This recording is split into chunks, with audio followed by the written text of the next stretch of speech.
টাকা খরচা করে বাহিরতে জিনিস না কিনে ভাবতেছি ইদানিং ঘরেই তৈরি করব। ঘরে যদি সবকিছু থাকে তৈরি করতে পারি তাহলে আর টাকা কেন বাহিরে নষ্ট করবো, এখন ঘর থেকে তৈরি করব। চলো সবার সাথে আজকে আবার একটা নতুন ভিডিও, একদম নতুন এনাদার ব্লগ শুরু করব। তো এখানে একটা বয়ামে দেখতে পেয়েছো তোমরা চাউলের গুঁড়া, একদম চাউলের গুঁড়া। তো আমরা যতই শিলপাটায় চালের গুঁড়া বাটি না কেন সেটা কিন্তু একটু কুচি কুচি থাকে, এই জন্য আমি এটা সুতির যে উলনা সেটা দিয়ে ভালো করে ছেঁকে নিব, যেন দানাদারটা আলাদা হয়ে যায় আর একদম মিহি পেস্টটা আলাদা হয়ে যায়। তার জন্য আমি এটাকে এমন ভাবে নিয়ে নিলাম। তো সবাই তো বাবা চাউলের গুঁড়া দিয়ে কি করে, আমি চাউলের গুঁড়া আর গড়ে থাকা যে আলু, একদম ঘরোয়া জিনিস দিয়ে একটা সাবান তৈরি করে দেখাবো। আর এই আলু আর চাউলের গুঁড়া আমাদের ত্বকের জন্য এত বেশি কার্যকর সেটা কিন্তু বলার ভাষা নেই। তো একটা শিলপাটা নিয়ে নিলাম, শিলেটার যে উল্টা অংশটা দিব, কারণ ওই অংশটাতে ভর্তা বানাইছি, হয়তো ত্বকে সেটা জাল লাগতে পারে, এই জন্য উল্টার দিকে নিয়ে ভালো করে পরিষ্কার করে এবার এখানে ছাল সহ আলুগুলা ছেঁচে নিয়ে আমি এটাকে বেটে নিব। আমার মূলত এটা রস প্রয়োজন, এই জন্য আমি বেটে নিলাম, কারণ বেটে নিলে রসটা এখান থেকে সবটাই বের করা সম্ভব। তারপর ওই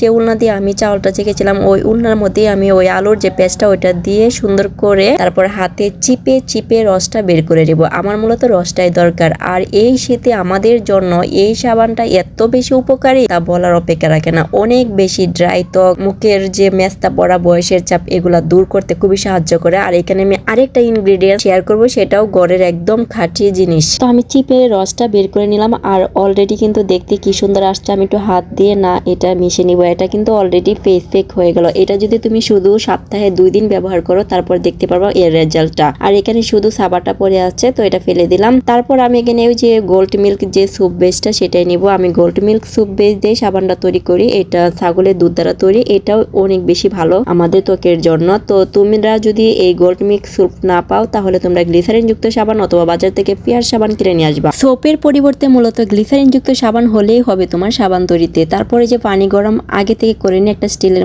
বাটির মধ্যে এটা দিয়ে দিলাম। এবার একটু নাড়তে দেখবা আস্তে আস্তে স্যুপটা আমার গলে একদম লিকুইড হয়ে যাবে। আমি এই পর্যায়ে চুলা রাসটা কমিয়ে দিলাম, যেহেতু এটা লিকুইড হয়ে গেছে। তারপর আমি যেটা করব, আগে থেকে ওই যে চাউলের যে গুঁড়ার পেস্ট আর আলুর রসটা এটা একটু নাড়িয়ে চাড়িয়ে এখানে আমি একদম খাঁটি গরুর দুধ লিকুইড, এটা কিন্তু একদম কাঁচা, এই দুধটা কোনোভাবে গরম করা যাবে না, একদম লিকুইড অবস্থায় এখানে ঢেলে দিব। দেখতেই পাচ্ছ খুব সামান্য গড়ের তৈরি, গড়ে থাকা জিনিস দিয়ে আমি এরকম একটা সুন্দর সাবান তৈরি করব।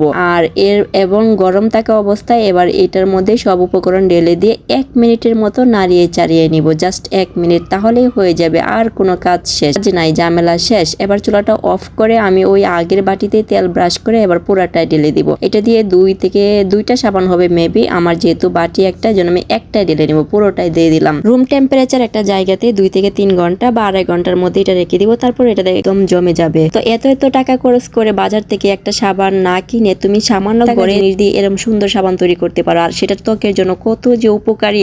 আমাদের 7 দিনের মধ্যে কেন ফর্সা হতে হবে, আমরা যদি সেই জায়গায় 1 মাসে ফর্সা হয় তাহলে কোনো সমস্যা? আর এটার মধ্যে তো কোনো কেমিক্যাল নাই, একদম নিজে ঘরে তৈরি করছে। আর আমি কতটা লিকুইড দুধ দিয়েছি তা তো তোমরা দেখতেই পাচ্ছ। আর এরকম দুর্দান্ত ভিডিও যদি পেতে চাও অবশ্যই আমার সাথেই থাকতে হবে, আমাকে ফলো করতে হবে, আমার চ্যানেলটা সাবস্ক্রাইব করতে হবে, আমার ফেসবুক পেজটা ফলো করতে হবে। আর যদি ভালো লাগে বেশি বেশি শেয়ার করে সবার মাঝে ছড়িয়ে দাও। এরকম ইয়াম্মি ভিডিও তোমাদের জন্য আরো নিয়ে আসবো, আরো নতুন ভিডিও আমি সাবানের নিয়ে আসবো। বিশ্বাস করো গাইস, একটা সাবান দিয়ে এতটা পরিবর্তন 1 মিনিটের মধ্যে যা তোমরা মানে